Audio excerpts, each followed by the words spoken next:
Alden, it's your date and during taping ng Code Gray. May kasama si Mama 10, saka si Drake L8.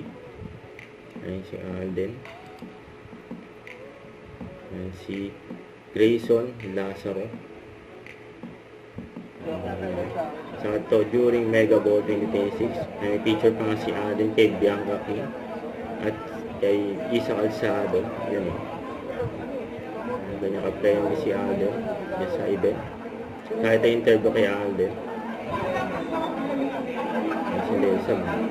Really more about time management. Yung age ko ngayon na I think ito yung tamang moment na to seize the moment and take every opportunity that presents itself. Kamusta naman ang Alden dito?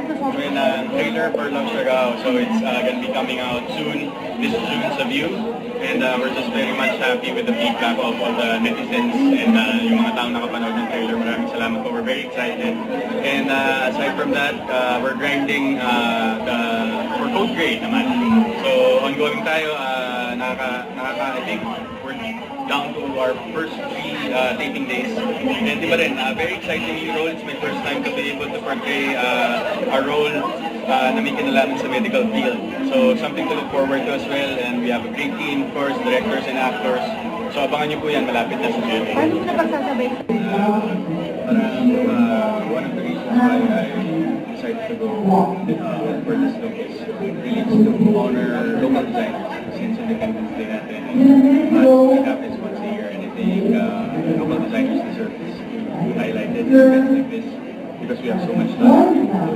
So I encourage more of my colleagues in the industry always welcome in the events here in the Philippines or global events para we get to highlight Filipino talent. Interview kay Alden. Thank you so much. Don't forget to subscribe, click the notification bell for my update. This is Richard the Action Live. Stay tuned for more videos. See ya.